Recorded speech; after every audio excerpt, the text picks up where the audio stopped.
I'm exhausted.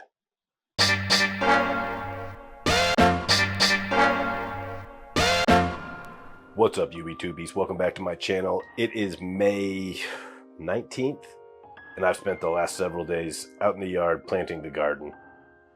It took everything out of me. My desk is a mess. I have stuff here from shipping hot sauce orders. I've got like a T-square out because I was cutting labels for my plants.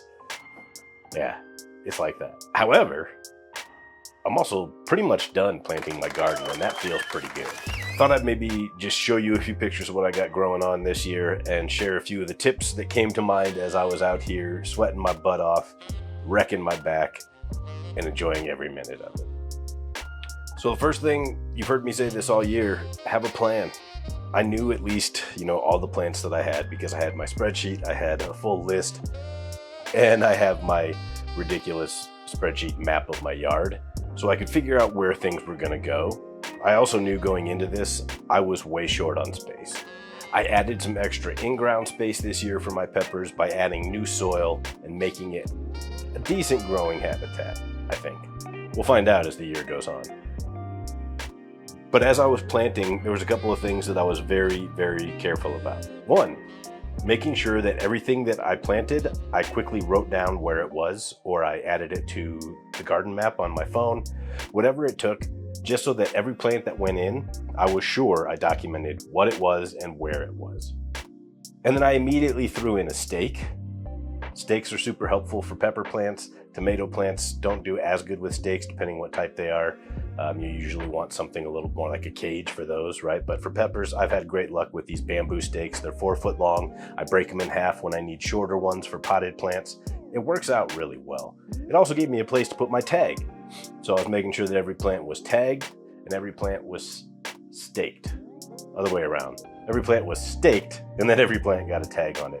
So there was no wondering, what is this? I didn't have to go back and think, okay, what did I put where, right? As I did them, I was labeling them. That saves you a lot of heartache. And headaches? I don't know. I can barely think straight. The other thing that's really important, sun protection. So wear your sunblock. I also wore my favorite hat that I got courtesy of my homie Rick D. This thing was great out in the yard, I'm not gonna lie. I felt like a professional gardener. No, but for real, good coverage. It's like this is the first year where my ears, I don't think they're actually burnt for a change, right? My nose isn't burnt. It's got color, don't get me wrong. I didn't put sunscreen on my face because I'm an idiot. I've got a killer farmer's tan going on. Look at this. I'm gonna have to go out in the yard without a shirt on, and I'm sorry in advance to my neighbors. I need to even this out. So wear your hat, wear your sunscreen, and have the right tools. I can't say enough about how much I love this garden knife. Hori Hori, I believe it's the traditional name of this thing, but having this knife made everything easier. It was perfect for if I had something that was stuck in a pot and I needed to kind of ease it around the edges to help loosen it out. But really, this was the single planting tool I used for over 200 plants in the last couple of days. Why I like it, I can see the depth. It's got a scale on it, which is great. So you can tell, hey, look, I just went 7 inches down, cut out your little, rectangular shape in my case because I use square pots, pull up the dirt, and I'm ready to drop my plant right in. It's also very useful for breaking up soil that's kind of compacted from last year. So some spots in my garden beds were a little bit tough, and so I used that to break the soil up. Then I added my amendments, a little bit of slow release fertilizer, Osmocote. That's another good thing to have on hand. So Osmocote or something similar, some sort of slow release granular fertilizer like that, great thing to add to everything you're planting. I also was adding bone meal and I was adding worm castings. Worm castings are a great source of nitrogen, great source of nutrients. They also have some really cool benefits. Worm castings keep aphids away. That sounds weird, but it's very, very true. So you top dress your soil with worm castings, it will repel aphids. Something to keep in mind if you have a problem with aphids. I also took the time to revitalize all of my old container soil from last year. So I dumped all of my pots, all of my grow bags in batches onto a big tarp in my yard. I tried to get a really creative camera angle with this and mostly I failed at it. So whatever, enjoy the close up of my rocks and weeds.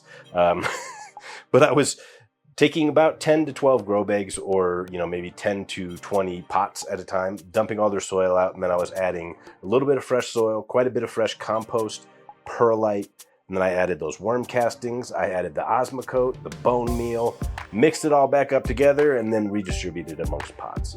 I had a lot more plants this year than I have ever before. So I also had new pots that I got. I bought a case of them from the Dollar Tree, these wonderful gold and silver pots that I use for my ornamentals. And I had 36 of those. I used about 20 of those in addition to what I had before for my ornamentals. I also moved some of my ornamentals into my prettier pots just to make them look nice. So if I set them out on the patio, right? Especially the mutants that I grew this year, the mutant peppers, those all went in some kind of fancy pots because they look cool. Pretty simple. Other tips just to keep in mind when you're planting out your garden, make absolutely sure there is no frost risk. Make sure you have nice warm nights, 45 to 50 degrees ideally. Higher is better.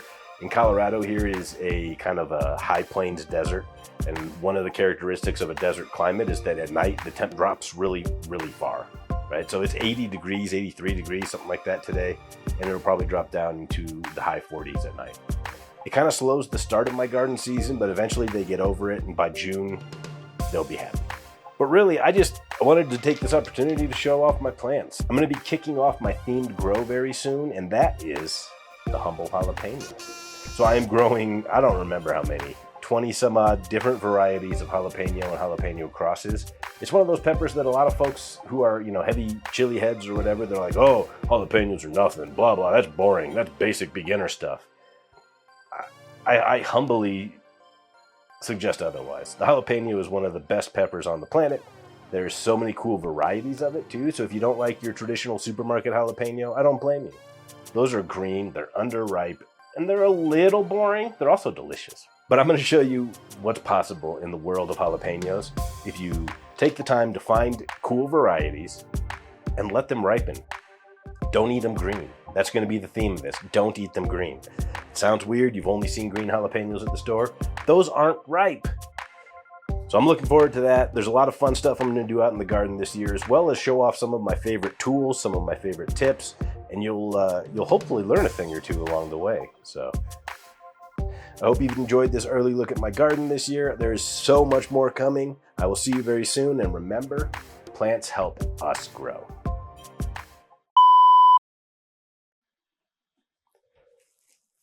Good God, I'm exhausted.